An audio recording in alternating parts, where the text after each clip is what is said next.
Hello, I'm Sebastian. Welcome to 9 Trees podcast.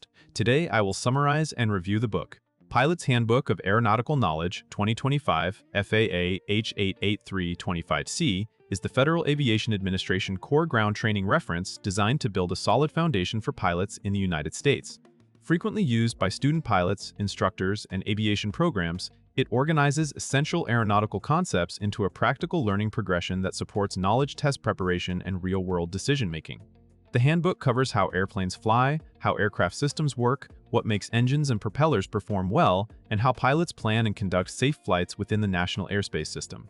It also addresses weather, aeromedical factors, human performance, and operational risk, all of which shape safe outcomes far more than stick and rudder skill alone. Because it is produced as an FAA handbook, the material aligns closely with current training expectations and the language used in aviation instruction. For readers seeking an authoritative overview of modern piloting fundamentals, it functions as both a study text and a long-term reference. I will give you key takeaways from this book. Firstly, aerodynamics and the physics of flight. A central theme of the handbook is explaining why aircraft fly and how pilots control that flight using predictable aerodynamic principles.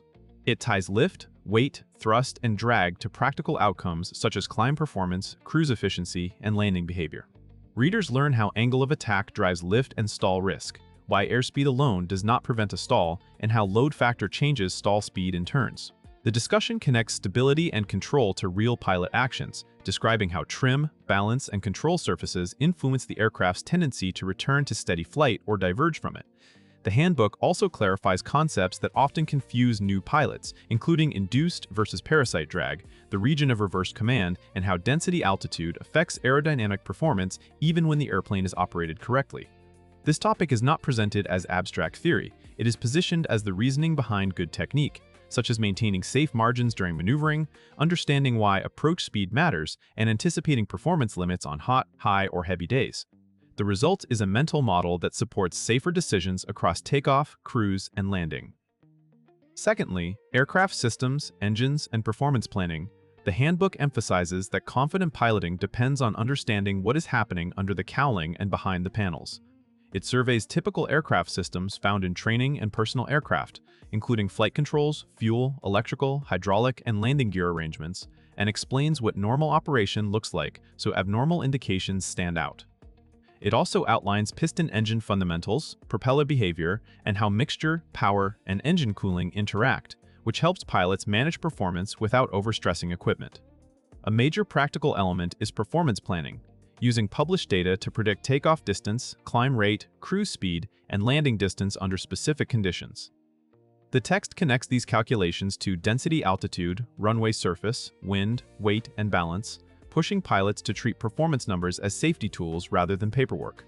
It reinforces the idea that aircraft capability is situational, not fixed, and that small changes in temperature, elevation, or loading can meaningfully change margins. By combining systems knowledge with performance habits, this topic prepares pilots to spot developing mechanical problems, operate within limitations, and plan flights that respect the aircraft's real-world capabilities. Thirdly, weather knowledge for safer go or no-go decisions. Weather is treated as a major safety driver, and the handbook focuses on the concepts that help pilots interpret conditions instead of merely memorizing terms. It explains how the atmosphere behaves, how pressure systems create wind and fronts, and how stability and moisture produce clouds, precipitation, and visibility changes. Readers are guided through common hazards such as thunderstorms, icing, turbulence, wind shear, and fog, with attention to why they form and what cues suggest increasing risk. The handbook also supports practical pre-flight planning by discussing aviation weather reports and forecasts, encouraging pilots to translate raw information into an operational picture that includes ceiling, visibility, winds aloft, and convective potential. This topic reinforces limitations and risk thresholds, especially for less experienced pilots who can be surprised by rapid deterioration or localized phenomena. By emphasizing trend recognition and conservative planning, the material supports better timing decisions, route choices, and alternates. The overall benefit is improved judgment, not simply knowing that weather can be dangerous, but understanding the mechanisms that create dangerous conditions and how to avoid being trapped by them. Fourthly, airspace, regulations, and communication in the national airspace system. A pilot's ability to operate safely depends on fitting into a larger system of rules, procedures, and shared expectations. The handbook addresses the structure and purpose of U.S. airspace, from the most restrictive controlled areas to environments where see and avoid responsibilities dominate. It explains how airspace classification affects equipment requirements, weather minimums, and ATC services, helping pilots choose compliant routes and avoid inadvertent violations. Another key element is navigation and communication, including how pilots use charts, radio procedures, and ATC resources to maintain situational awareness and traffic separation. The material connects regulations to practical cockpit routines, such as verifying airspace boundaries, understanding special use areas, and preparing for transitions near busy airports. It also supports safer radio work by framing communication as an error trap and a coordination tool, not a performance exercise. This topic is valuable because many early mistakes happen outside the airplane's mechanical operation, misunderstandings of airspace, missed frequencies, or poor planning around controlled environments. The handbook's system-level view helps pilots integrate confidently with other aircraft and services while reducing workload and surprise. Lastly, human factors, aeromedical risks, and single-pilot decision-making. The handbook highlights that most accidents are rooted in human performance rather than pure mechanical failure. It covers aeromedical topics such as hypoxia, hyperventilation, dehydration, fatigue, and the effects of medications, alcohol, and illness, emphasizing how subtle impairment can degrade judgment and reaction time.